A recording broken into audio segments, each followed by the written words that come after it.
waxaan ogeysiinaynaa casharkan qaybta Soomaaliga ah markii ay dhamaato gadaal inuu kala socdo qayb English ah oo aan ugu talagalnay caruurta qurbaha joogta ee aan si fiican Soomaaliga si dhameystiran u wada fahmeyn in ay intaas dambana si dhageystaan qaybta Soomaaliga faahfaahsan markay dhageystaan si fahamka ugu dhameystirmo marka waalidiin badan dhici karta inay caruurtooda ka caawi karin si sax ah casharkii inay ugu sharxaan fahamkiisi qaybtaas dambe u shita markaas si dhameystiran u fahmeysaan. السلام عليكم ورحمة الله وبركاته. بسم الله الرحمن الرحيم. الحمد لله رب العالمين وصلى الله وسلم على سيدنا ونبينا محمد وعلى آله وصحبه أجمعين. أما بعد كسو دوادا عشر كي لباتن إيا اللبات تربية إسلامك بربارنتا عرورتا أن أغهد ليني maanta waxaan ka hadli doonaa insha Allahu ta'ala masjidka iyo aadaabta looga baahan yahay. marka koobaad inaan ogaano weeye masjidku inuu yahay gurigii Ilaahay taasoo ay tahay in la qadariyo, la ixtiraamo, la ilaaliyo, aan lagu cayaarin. ka waran sidee u dhaqmi lahayd haddii aad tagtid madaxtooyo ama meesha yacni boqortooyada ama madaxweyne ama boqor haddii aad hor istaagtid sidee u dhaqmi lahayd? ma waxaad labisa lahayd si qurxoon miya u labisa lahayd mase si foolxun oo dhar wasaq ah qaada lahayd? ma waxaad samay lahayd qaylo miyaad wasaqay lahayd meeshaas? su'aalahaas isweydii. waxaa xaqiiqo ah intaas haddii aad yacni meeshaas markaa madaxweyne ama boqor hor tagtay aad isqurxi lahayd boqorkii weynaa oo Ilaahay ah inaad hor istaagtid gurigiisiina isku qurxisid qayladana ka ilaalisid wasaqdana ka ilaalisid muhiima. maxaa yeelay masjidka markii aan galno waa inaan ku fakarnaa inaan joogno meeshii ugu fiicneed dhulka korkiisa. waa in aan ka ilaalinaa qaylo iyo dood iyo kaftan iyo inaan ka hadalno cayaartii iyo kubaddii iyo nolol maalmeedkeenna kale. maxaa yeelay ixtiraamka masjidka la ilaaliyaahi wuxuu tusinayaa ama calaamo u yahay iimaankeenna iyo sida aan iimaankeennu u fiican yahay.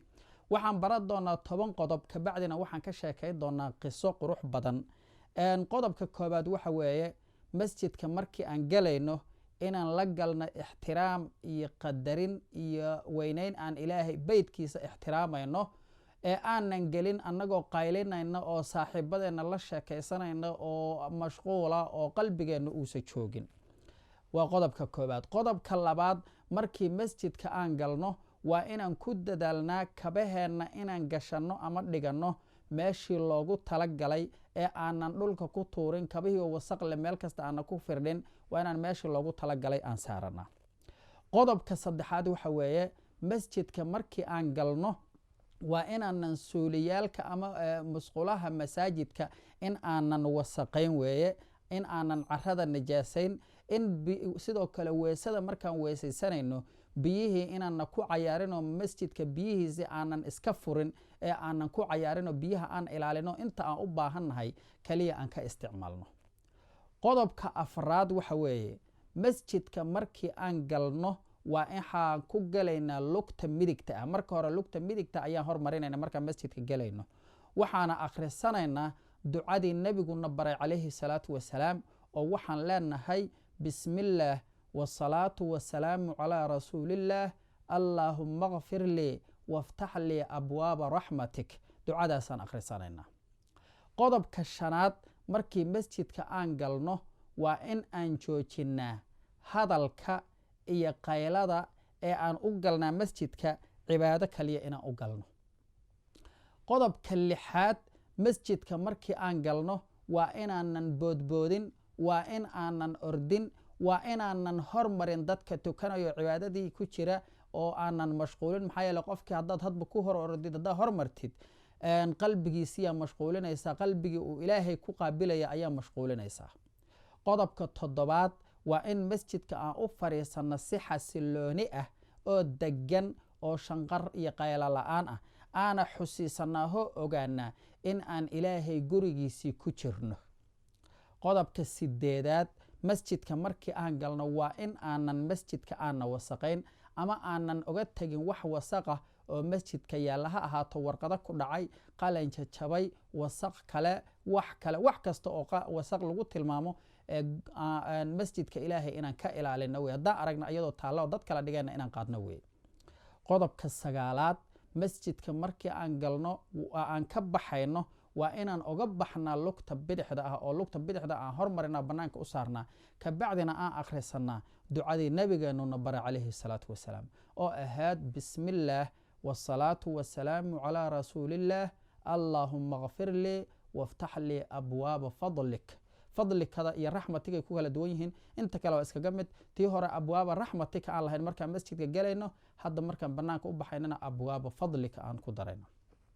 qodobka 10aad, waxaa fiican in aan dhaqan ka dhiganno in aan lacagta ilaahayna siiyey aan kaga qayb qaadanno oo wax uga sadaqaysanno masjidka, caruurteennana aan barno oo aad wax ku darsatid.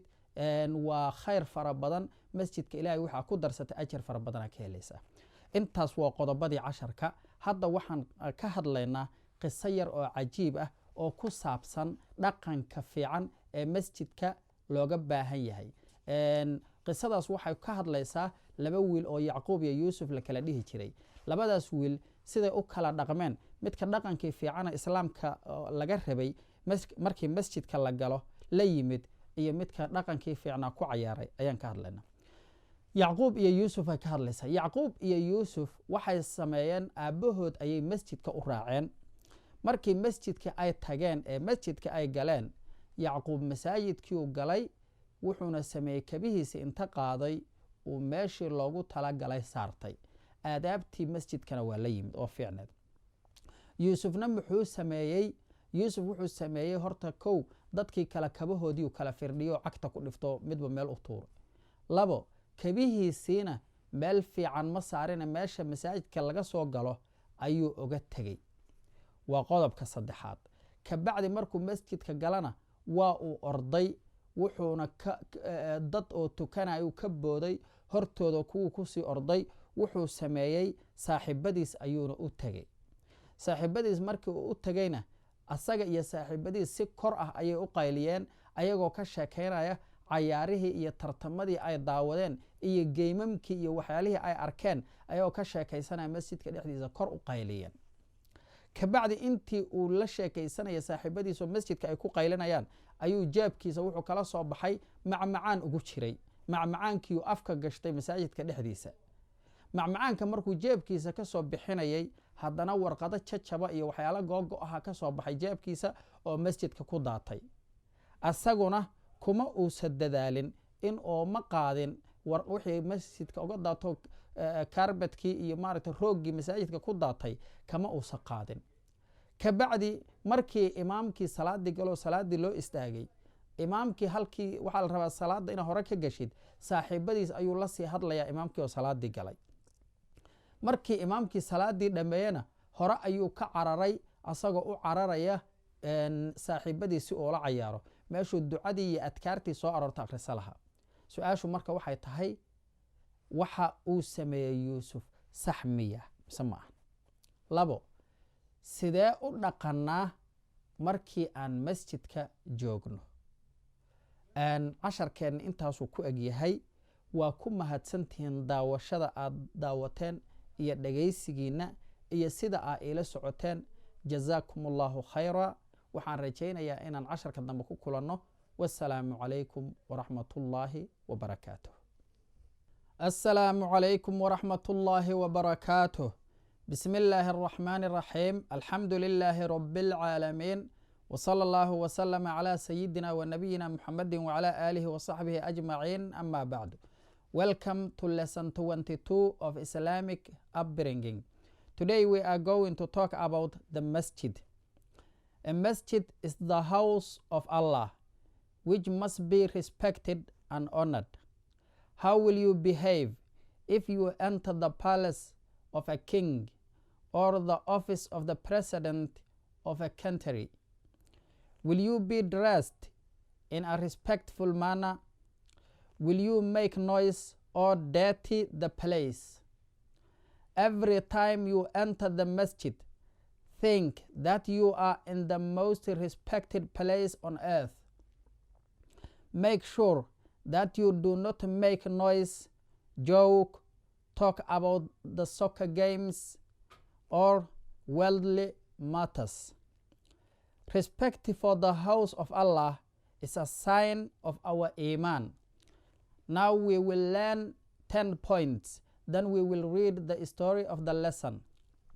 Number 1, we enter the masjid with respect, not while talking to our friends. 2, we make sure that we put our shoes in the shelves. 3, we do not dirty the toilets or waste water while making wudu. 4, we enter the masjid with right foot and read the dua for entering the masjid. We say Bismillah wa salatu wa salamu ala rasulillah Allahumma ghfir li waftah li abwaba rahmatik. 5, we do not talk or make noise in the masjid. 7, we do not jump around or walk in front of people who are making or performing prayer.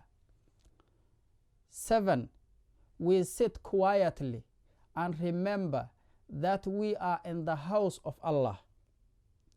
8, we do not dirty the masjid or we do not leave dirt lying around in the masjid. 9, we leave the masjid with the left foot and we read the dua for leaving the masjid. We say Bismillah wa salatu wa salamu ala rasulillah Allahumma ghafir li waftah li abwaba fadlik. Number 10, we give some of our pocket money towards caring for the masjid. Now is the time of the story. It is about behave in the masjid, how to behave in the masjid. It is about Yaqub and Yusuf. Yaqub and Yusuf were going to the masjid with their dad. Yaqub went to the shelf, putting his shoes on it, while Yusuf kicked everyone's shoes out of the way and left his shoes at the entrance. He then rushed in, jumped over some people performing prayer. He sat next to some of his friends. They began talking loudly about the soccer games or soccer match they had seen. He took out some sweets from his pocket and put some in his mouth. Meanwhile, bits of paper fell out of his pocket onto the masjid carpets. He did not bother to pick it up.